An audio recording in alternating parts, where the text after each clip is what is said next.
সাফাত ভাই, কেন করলেন এমন? খুব কি ক্ষতি হতো? খুব কি ক্ষতি হয়ে যেত যদি আপনি আমাকে সত্যিকারে ভালোবাসতেন? একটু মনে পড়ছে না আমাকে? আমার সুন্দর জীবনটাকে কেন এত বিচ্ছিরি একটা অতীত করে গেলেন সাফাত ভাই? নিজের মানুষ ভেবেছিলাম আপনাকে। আপনার জন্য পরিবারটাকে ছেড়ে যেতে হচ্ছে। চাইলেও ঘৃণা করতে পারছি না। তবুও মনে প্রাণে দোয়া করি, যেটার জন্য আমাকে ছেড়েছেন সেটা যেন পূর্ণ হয়। আপনি যেন আমার মতো ধোঁকা না খান। একজন শুভাকাঙ্ক্ষী হিসেবে এটাই চাই। দোয়া করি আপনি যেন সুখী থাকেন। শুধু মাঝখানে পড়ে আমাদের সুন্দর সম্পর্কটাই হারিয়ে গেল। শেষের কথাটা বলে নিজেই নিজের বোকামো দেখে হাসল। কেন মনে করবে নিহিলাকে? উনি তো ভালোই আছে হয়তো। ভালো থাকার জন্যই তো নিহিলাকে ছেড়েছে। ভালো তো থাকতেই হবে। পর মুহূর্তে আবারও ডুকরে কেঁদে উঠল নিহিলা। নিহিলা কাঁদতে কাঁদতে হেসকি উঠে গেল। তবুও সে থামল না। এই কান্নাই যেন সাফাত ভাইয়ের জন্য শেষ কান্না হয়, সেটাই মনে প্রাণে যাচ্ছে। আজকের পর থেকে আর কোনো স্মৃতি মনে আনবে না। চোখের পানি হয়েই ঝরতে থাকুক হৃদয়ের গহীন ব্যথাগুলো।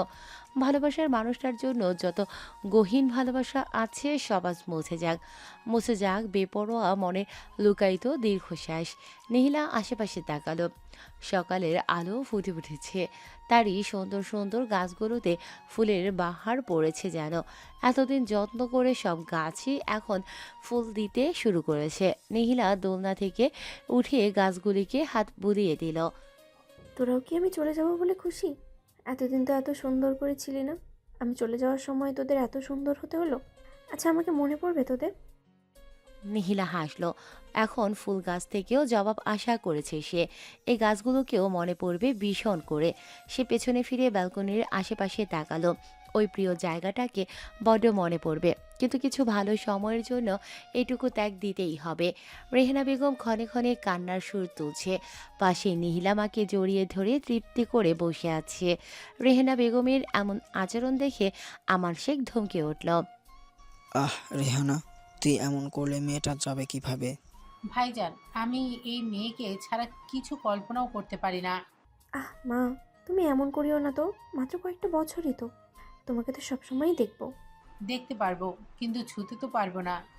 রেহেনা বেগমের এমন কথায় নিহিলা মাকে আরও জোরে জোরে জড়িয়ে ধরল। আসলেই তো ভিডিও কল আর সামনাসামনিতে অনেক পার্থক্য। দেখা ছোঁয়া এই মায়ের ঘ্রাণটা সে পাবে না। সবসময় এটা ওটার বায়না ধরা হবে না। মন খারাপ হলেই আর মাকে জড়িয়ে ধরে মায়ের আঁচলের ঘ্রাণ নিতে পারবে না। আর কিছুটা সময় পেরোলেই সে চাইলেও আর মাকে ছুঁতে পারবে না। এটা ভাবতেই কান্না চলে আসে। কিন্তু নিহিলা যথাসম্ভব নিজেকে উপরে শান্ত দেখানোর চেষ্টা করলেও ভেতরে ভেতরেই সে ঠিক নেই। এখন মনে হচ্ছে কেন এত দূরে এসব করতে গেল, কেন একবারই এত সব করতে গেল। আবার পরক্ষণে সাফাদের কথা মনে পড়তেই তার মনে হলো সে যা করেছে ভালোই করেছে। অন্তত এই তিক্ত স্মৃতিটা তো ভুলতে পারবে। রেহেনা বেগম চোখ মুছে নাক টেনে উপদেশের সুরে বললেন। সব সময় কল করবি, খাবার ঠিক মতো খাবি। হ্যাঁ মা, অবশ্যই করব। রেহেনা বেগম মেয়ের কপালে পরম আদরে চুমু খেলেন। তার ভাবতেও খারাপ লাগছে, এই মেয়েটাকে সে আর কিছু সময় পরে ছুতে পারবে না। কিছু সময় পরে ডাক পড়তেই নিহিলা উঠে দাঁড়ালো। সে রিহিকে জড়িয়ে ধরতেই রিহি কানে কানে ফিসফিসিয়ে উঠল। পরের বার অপেক্ষা করার সময় যেন দুজনের জন্যই করি, একটা খুশির খবর যেন পাই। নিহিলা কান্নার মাঝেও হেসে কান মলে দিতেই রিহি হেসে রেহেনা বেগমকে জড়িয়ে ধরল। আহা চাচি, কেন কান্না করছো? তোমার মেয়ে ওখানে কি যে খুশি থাকবে, দেখবে দুদিন পরে আমাদের কথা মনেই পড়বে না। রিহির কথায় রেহেনা বেগম অভিমানী চোখে নিহিলার দিকে তাকালো। সত্যি কি মনে পড়বে না? রেহেনা বেগমের কথা শুনিয়ে রিহি নিহিলা দুজনেই হেসে দিল। তার মাঝে কত অবুঝ তার কিছু কিছু কর্মকাণ্ডে বোঝা যায়। হ্যাঁ মা, অবশ্যই করব। মা, মিহির তো মজা করে বলছে। রেহেনা বেগম আবারও মেয়েকে কাছে টেনে নিতেই ডাক ভেসে আসতেই আমান শেখ তাড়া দিলেন। নিজের খেয়াল রাখবে মা, যে কোনো পরিস্থিতিতে নিজেকে শক্ত রাখবে। নিজেকে দুর্বল দেখালে মানুষ আরও ভেঙে গুঁড়িয়ে দিতে পছন্দ করে। তাই নিজের দুর্বলতা একদম প্রকাশ করবে না। ভালো থেকো মা। নিহিলা মাথা নাড়তেই চোখ থেকে দুফোঁটা অশ্রু গড়িয়ে পড়ল। আমান শেখ পানিটুকু মুছে আদেশের সুরে বলে উঠলেন। একদম পানি নয়, এ রাতে ভুলেও দেখবা না। বলে তিনি তাড়া দিতেই নিহি আর একবার রেহানা বেগমকে জড়িয়ে ধরে হাঁটা ধরল। উপরে মনিটর থেকে শেষবারের মতো আওয়াজ আসলো, বোর্ডিং আওয়ার শেষ। যাত্রীদেরকে উদ্দেশ্য করে স্পিকারে বলছে। নিহিলা সবাইকে সালাম দিয়ে হাঁটা ধরল। যাওয়ার সময় মুখ থেকে কান্নার জন্য আর কোনো কথাই বের হলো না। এতক্ষণ উপরে শক্ত দেখালো, এখন আর পারছে না। কান্নারা যেন গলার মাঝে আটকে আসে। নিহিলা হাঁটতে হাঁটতে পেছনে ফিরে অস্বচ্ছ কাচের দরজা দিয়ে মাকে দেখল। রেহেনা বেগম ঝাপসা চোখে নিহিলাকে হাত নাড়িয়ে বিদায় জানাচ্ছে। তাকে রিহে জড়িয়ে আছে। কাছ দিয়ে ঝাপসা দৃশ্যটুকু নিজের মনের কুঠুরির মাঝে আবদ্ধ করে নিল নিহিলা। যতটুকু পরিবারকে দেখা গেল, নিহিলা বারবার পেছনে ফিরে তাকিয়ে রইল। শেষবার তাকাতেই দেখল আমার শেখ পেছনে ফিরে গিয়েছেন। নিহিলার মনে হলো বড় বাবা কাঁদছেন, কিন্তু তিনি কেন কাঁদবেন? তার কথাটা বিশ্বাস করতে ইচ্ছে হলো না। এরপর চোখ মুছে পা বাড়ালো নতুন জীবনের সন্ধানে। প্লেনটা বিশাল ঝাঁকুনি দিয়ে ওড়া শুরু করলো।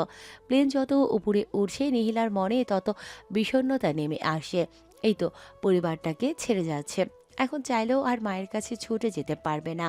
তার এখন ইচ্ছে করছে গিয়ে মাকে জড়িয়ে ধরতে, যাতে একটু ভয়টা কমে, কিন্তু তা তো আর সম্ভব না। এতদিন নিজের মনকে সবার সামনে শক্ত করে দেখালেও এখন আর পারছে না। আশ্চর্য, তার এমন কেন লাগছে? তার ইচ্ছে করছে নিচে অপেক্ষারত মানুষদের জড়িয়ে ধরতে। ইচ্ছে করছে দৌড়ে প্লেন থেকে নেমে গিয়ে মানুষগুলোকে গিয়ে বলতে, শোনো, আমি তোমাদের ছাড়া থাকতে পারবো না, আমি কোথাও যাচ্ছি না। নীলা চোখ বন্ধ করে রইল। তার এমন অদ্ভুত অদ্ভুত ভাবনা কেন আসে? যা হচ্ছে তার জন্য তো হচ্ছে। পাড়ি জমালো এক ভিন দেশে নিহিলা, যেখানে তার একটা ফুপি ছাড়া আর কেউ নেই। তিনিও এখানকার স্থানীয়, তাও ভিডিও কলেই কয়েকবার কথা হয়েছিল। আর এক ভাইকে এসে চোখের দেখাও দেখেনি। ফুপির সাথে এবারই প্রথম দেখা হবে। ফুপি পালিয়ে বিয়ে করে এখানে এসেছিল বিধায় আমার শেখের সাথে কোনো যোগাযোগ নেই। শুনেছি ফুপির নাকি 2 ছেলে আর 1 মেয়ে। তার কাজিনদের সাথেও তেমন ভাব নেই, শুধু অরিন ছাড়া। প্রথমটা নিহিলা 4 বছরের বড়, ভুলক্রমেও ছবিও দেখেনি নিহিলা। আর পরের 2 জন যমজ, তারা নিহিলারই একই বয়স। এদের মধ্যে শুধু মেয়েটার মানে অরিনের সাথে কয়েকবার ভিডিও কলে কথা হয়েছিল বিধায় একটু স্বস্তি বোধ হচ্ছে। তার খুব অল্প সময়ে এখন দেশের বাইরে আসবে বলেছে। তখন থেকেই একটু আলাপ হয়েছে অরিনের সাথে, যার ফলে একটু ভাব আছে। কিন্তু কল আর সামনাসামনিতে অনেক তফাৎ। নিহিলা ভাবতে বসে গেল, সে কি আদৌ এনাদের সাথে নিজেকে মানিয়ে নিতে পারবে, মিশতে পারবে? আমার শেখ তার বোনের নামও সেই বাড়িতে শুনতে চায় না। তাই নিহিলা আগ বাড়িয়ে বলতে পারল না যে তার ফুপির সাথেই সে থাকবে। নিহিলা প্লেনের জানালা দিয়ে উকি দিল, কিছু দেখা যাচ্ছে না। মায়ের জন্য বড্ড মন পড়ছে। রিহি, বড় বাবা, চাচি, এই মানুষগুলোকে আর দেখবে আরও কতদিন পর। সে কি আদৌ পারবে এমন অচেনা একটা জায়গায় নিজেকে মানিয়ে নিতে? কিভাবে থাকবে? আওয়াজ আর ঝাঁকুনি অনুভব হতেই চোখ খুলতেই দেখতে পেল প্লেন ল্যান্ড করেছে। নিহিলা নিজেকে যথাসম্ভব শান্ত করে নিল। একে একে সবাইকে নামতে সেও সবার দেখা দেখি নেমে পড়ল। জাপান, স্বপ্নের দেশ তার। এই প্রথমবারের মতো দেশটার মাটিতে পা পড়ল তার। মনের ভেতরে ভেতরে উৎফুল্ল হচ্ছে, কিন্তু বড় করে চারিদিকে তাকিয়ে খুশিটা কেটে গিয়ে মনে ভয় বাসা বাঁধতে শুরু করলো। সবাই নেমে এক একজন এক এক দিকে ছড়িয়ে পড়ল। সবাই যার যার আত্মীয় স্বজনদের সাথে চলে যেতে নিহিলা দাঁড়িয়ে রইল। তার মাথায় এলো ফুপি নিতে আসবে। সে আশেপাশে তাকিয়ে এত এত অচেনা মানুষের ভিড়ে নিজেকে আরও গুটিয়ে নিল। আচ্ছা, এখন যদি তার ফুপি তাকে নিতে না আসে, তবে তবে সে কি করবে? সম্পূর্ণ একটা অচেনা দেশে। পরক্ষণেই নিহিলা নিজেকে শান্ত করল। এমন অলক্ষণে কথা সে কেন মাথায় আনছে? তিনি অবশ্যই নিতে আসবেন। নিহিলা নিজেকে শান্ত করে আরও এগিয়ে গেল। বাইরে প্রায় মানুষ যাত্রীদের উদ্দেশ্যে যার যার আত্মীয় স্বজনদের নাম নিয়ে দাঁড়িয়ে আছে। অনেকে আশায় মানুষগুলোকে দেখে হাত বাড়িয়ে হাসি মুখে এগিয়ে যাচ্ছে। এসবের ভিড়ে নিহিলা নিজের জন্য কাউকে চোখে পড়ল না। আস্তে আস্তে জায়গাটা খালি হয়ে যাচ্ছে। তার মনে মনে ভয় বাসা বাঁধতে শুরু করেছে। যদি সত্যি সত্যি কেউ না নিতে আসে, তবে? নিহিলা নিজেকে শান্ত করে একটু এগিয়ে গিয়ে বসে রইল। তার ভীষণ রকম কান্না পাচ্ছে। বেশ কিছুক্ষণ পরেই নিহিলার সামনে একজোড়া পা এসে থামতেই সে উপরে চোখ না তুলে নিজের ব্যাগটা আরও জোরালোভাবে জড়িয়ে ধরল। এখন ইনি যদি তাকে নিরুপায় ভেবে কিডন্যাপ করে ফেলে, এটা অস্বাভাবিক কিছু না। নিহিলা, আই অ্যাম রাইট? উক্ত ব্যক্তিটির মুখে নিজের নাম শুনে নিহিলা তাড়াতাড়ি চোখ মুছে নাক টেনে উঠে দাঁড়ালো। উঠেই হা বোধক মাথা নাড়ল। এতক্ষণে তার কলিজায় পানি এলো বলে, আমি আহান, সম্পর্কে তোমার দুষ্টু কাজিন হব, মানে অরিনের যমজ। ছেলেটি ভাঙা ভাঙা কথা শুনে নিহিলা একটু স্বস্তি বোধ করল। যাক, সে প্রাণ ফিরে পেল। চলো গাড়িতে ওঠা যাক। বলে সে গাড়িতে উঠতে গিয়ে থেমে গেল। আচ্ছা, তুমি কাঁদছিলে কেন? নিহিলা কি বলবে ভেবেই পেল না। নিহিলার কোনো জবাব না পেয়ে আহান হাসল। আসবো না ভেবেছিলে, রাইট? আহানের কথা শুনে নিহিলা এদিক ওদিক তাকিয়ে কি কথা বলবে ভাবার মাঝে আহান হুট করেই মুখভঙ্গি পাল্টে নিহিলার একটু কাছে এগিয়ে আসলো।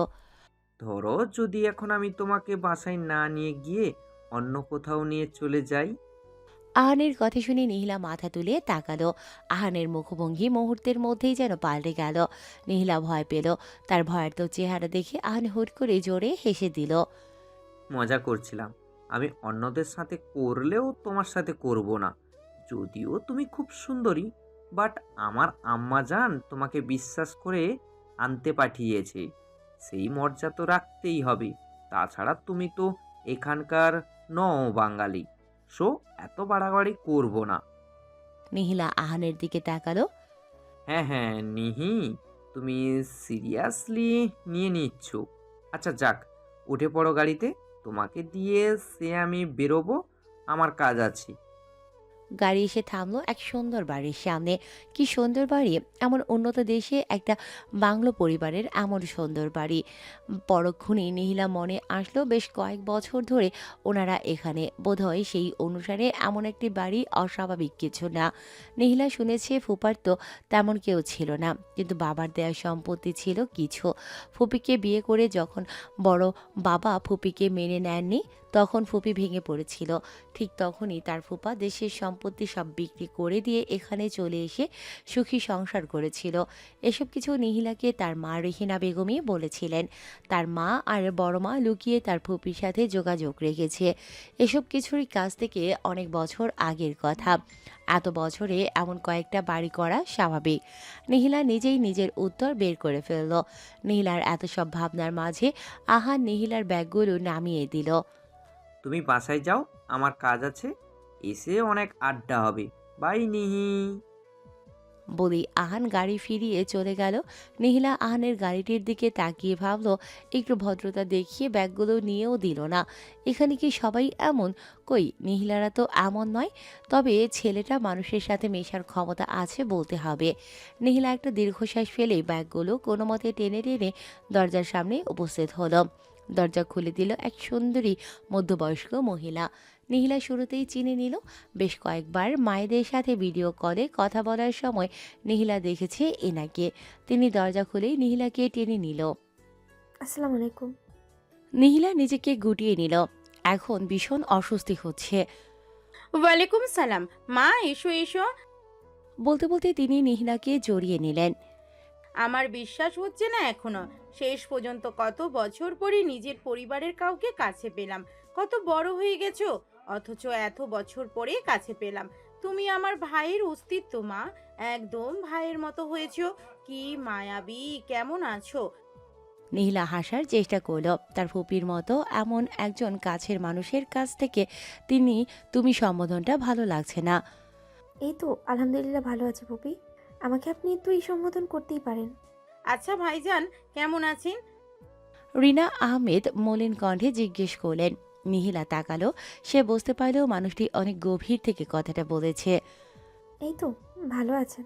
দেখেছিস আমি কি পাগল, তোকে এখানে দাঁড়িয়ে রেখেই কথা বলছি। বলেই তিনি দরজার বাইরে উকি দিয়ে জিজ্ঞাসু দৃষ্টিতে নিহিলার দিকে তাকালো। আহান কই? পাজিটা তোকে বিরক্ত করেনি তো? আর ব্যাগগুলো তোকে দিয়েই আনিয়েছে। দেখেছিস ছেলেটার কাজ কারবার। বলতে বলতে তিনি কেউ একজনকে ডেকেই নিহিলার ব্যাগগুলো উপরে রেখে আসতে বললেন। না না পুপি, ব্যস্ত হবেন না। ভাইয়াটা আমাকে কোনো বিরক্ত করেনি। ভাইয়া না, আহান। তুই, রিহি, অরিন একই বয়সের। হয়তো ওখানে থাকলে আজকে তোদের মধ্যে অনেক সুন্দর একটা সম্পর্ক থাকতো। এর আগে তোমার মোবাইল একটু দিবা? মা বড় বাবাকে একটা খবর দেওয়া লাগবে। আচ্ছা। বলে তিনি নিহিলাকে এই রুমে নিয়ে গেলেন। ঘুম ভাঙল জানালার কাছে কেউ একজনের পর্দা সরানোতে। নিহিলা চোখ মুখ কুঁচকিয়ে আবার শুতে নিতে রিনা আহমেদ ডাক দিলেন। রুম অন্ধকার করে এতক্ষণ ঘুমালে চলবে? সেই সকালে এসেছিস, এখন দিন শেষ হয়ে যাচ্ছে, উপোস থেকে এতক্ষণ ঘুমিয়ে আছিস? ক্ষুধা লাগেনি? উঠে পড়, কিছু খেয়ে দরকার হলে আবার শুস। নিহিলার এক মুহূর্তের জন্য মনে হলো সে তার বাড়িতে ছিল। ফুপুর কণ্ঠস্বর শুনে ধারণা ভাঙল। তার মনে হয়েছে সে বাড়িতেই ঘুমিয়েছিল, আর মা এসে পর্দা সরিয়ে দিয়েছে। তার মনটা নিমিষেই খারাপ হয়ে গেল। নিহিলা। রিনা আহমেদের ডাকে নিহিলার ধ্যানমগ্ন হলো। সে তাকাতেই তিনি হেসে এগিয়ে এসে নিহিলার মাথায় পরম আদরে হাত বুলিয়ে দিলেন। পরিবারের কথা মনে পড়ছে? আমি তো আছি এখানে, একদম নিজের মতো থাকবি। বাড়িতে নিজের মায়ের কাছে যা আবদার করতিস, এখানেও আমার কাছে তাই করবি। মনে করবি আমি তোর আরেকটা মা। নিহিলা হ্যাঁ বোধক মাথা নাড়তেই রিনা আহমেদ তাড়া দিলেন। উঠে পড়, নিচে সবাই খেতে বসেছে, অপেক্ষা করছে, আয়। বলে নিহিলাকে চোখ মুখ ধুতে বলে রিনা আহমেদ নিচে চলে গেল। নিহিলা বেশ কিছু সময় চোখে মুখে পানি দিয়ে রুম থেকে বের হয়ে আসলো। সিঁড়ি দিয়ে নিচে নামতে নামতে টেবিলের দিকে তাকিয়ে অস্বস্তি হলো। সবাই খাবার সামনে নিয়ে বসে আছে। অরি নিহিলাকে দেখেই টেবিল ছেড়ে দৌড়ে এগিয়ে এলো। আরে নিহিলা, কেমন আছো? তুমি তো ছবি থেকেও বাস্তবে আরো মায়াবী। আলহামদুলিল্লাহ আছি, তুমিও সুন্দর, একদম পুতুলের মতো। হুম, এটা তোমার সাথে মানায়। আচ্ছা, তোমাকে একটু জড়িয়ে ধরি। নিহিলা নিজেই একেবারে অরিকে জড়িয়ে ধরল। নিহিলা ভাবল ছোটকাল থেকে এদেশে থেকেও কি সুন্দর করে তারা বাংলা ভাষায় কথা বলছে। ফুপু হয়তো ভালোভাবেই ভাষা শিক্ষাটা দিয়েছে। সকালে আহানের কথা বলা দেখে মনে মনে ধারণা এসেছিল যে হয়তো সেই মায়ের কাছ থেকেই শিখেছে, কিন্তু এখন দেখা যাচ্ছে অরিও পারে। রিনা আহমেদ তাড়া দিতেই তারা টেবিলের দিকে এগিয়ে গেল। টেবিলে আহান আর মধ্যবয়স্ক এক পুরুষ বসে আছে। ইনি হয়তো তার ফুপুর স্বামী মানে ফুপা। নিহিলা এগিয়ে গিয়ে মানুষটিকে সালাম দিল। এই তো, বসে পড় মা। অবশেষে রিনা নিজের পরিবারের কাউকে দেখে চোখের তৃষ্ণা মেটালো বলে। কেমন আছো মা? বাসায় সবাই কেমন আছে? এই তো আঙ্কেল, আলহামদুলিল্লাহ সবাই। বসে পড়ো। তিনি নিহিলাকে চেয়ারের দিকে ইশারা করলেন। রিনা আহমেদ নিহিলার প্লেটে খাবার দিতে দিতে বলে উঠলেন। আমার ছোট্ট ছেলেকে তো দেখেছিস, সকালে আনতে গিয়েছিল, পাজিটা তোর ব্যাগ বহন করতে দিয়েছে। এই নে আহান। নিহিলা তাকাতেই আহানের সাথে চোখাচোখি হতেই আহান হাসল। শফিক আহমেদ আহানের দিকে তাকালো। তোর মা যা বলেছে সত্যি। অতিথিকে কিভাবে আপ্যায়ন করা লাগে জানিস না? সকালে ব্যাগটা নিজে এনে দিলে কি হতো? ও বাবা, নীলার তো কোনো সমস্যা হয়নি, ও বলল আমি ঠিকই এনে দিতাম। বলে আহান নিহিলার দিকে তাকালো। কি নীলা, তোমার সমস্যা হয়েছে? আচ্ছা, না না, আমার সমস্যা হবে কেন? বলে নিহিলা খাবারের দিকে হাত বাড়ালো। আমার পরিবারকে পরিচয় করিয়ে দিলাম। যদিও রাহান নেই, কিন্তু থাকলেও গম্ভীর। ও এদের সাথে যায় না, অফিসের কাজে অন্য জায়গায় গিয়েছে। এইবার পুরো পরিবারকে চিনে নিয়েছিস, কোনো সংকোচ করবি না, যা লাগবে বলবি। রিনা আহমেদের কথায় নিহিলা হ্যাঁ সূচক মাথা নাড়ল। তোমার পরিবারের সাথে কথা হয়েছে? জি। শফিক আহমেদ নিহিলার জবাব পেয়ে অরিনের দিকে তাকালো। তুমি বা আহান বিকেলে গিয়ে নিহিলাকে কিছু কেনাকাটা করে দিয়ে আসিও। কয়েকদিনের ভিতর ক্লাস শুরু হবে। আপাতত কয়েকদিন ঘুরে দেখিও। অরিন হ্যাঁ বোধক মাথা নাড়তেই শফিক আহমেদ হেসে নিহিলার দিকে তাকালো। আচ্ছা, খেয়ে নাও। নিহিলা খেতে খেতে ভাবলো মানুষগুলো কি ভালো, অথচ সে 2 মিনিট আগেও অস্বস্তিতে কিভাবে মানিয়ে নিবে ভাবছিল। যেমন ভেবেছিল তেমন মোটেও না। তার বড় বাবা কিনা এমন একটা সুন্দর পরিবারকে মেনে নিচ্ছে না। কি এমন দোষ করেছিল ভাবতে গিয়ে নিহিলার ভাবনা এলো। আচ্ছা, ফুপু কি এরপর একবারও দেশে যাননি? হয়তো কারিপ্রতে যোগাযোগ করার চেষ্টা করেছিল। ফুপুরও তো উচিত ছিল গিয়ে সরাসরি ভাইয়ের কাছে যাওয়া, তাহলে হয়তো ফিরিয়ে দিতে পারতেন না। এত বছর এই ছেলে মেয়েদেরকে দেখে বড় বাবা নিশ্চয়ই ফিরিয়ে দিতে পারতেন না। হেই নিহিলা, আসবো? নিহিলা মনোযোগ দিয়ে মোবাইল স্ক্রল করছিল। এমন সময় অরণ্যের কণ্ঠস্বর পেয়ে হেসে তাকালো। হ্যাঁ আসো, এভাবে অনুমতি নিচ্ছ কেন? অরিন ঢুকতে ঢুকতে বলে উঠল। কি করছো? ভাবলাম একটু গল্প করি। নিহিলা হাত থেকে মোবাইলটা পাশে রাখলো। ভালো করেছো। আমি যেতাম কিন্তু কি মনে করবা ভেবেই যাইনি। এমনিতেও মোবাইল দেখছিলাম তো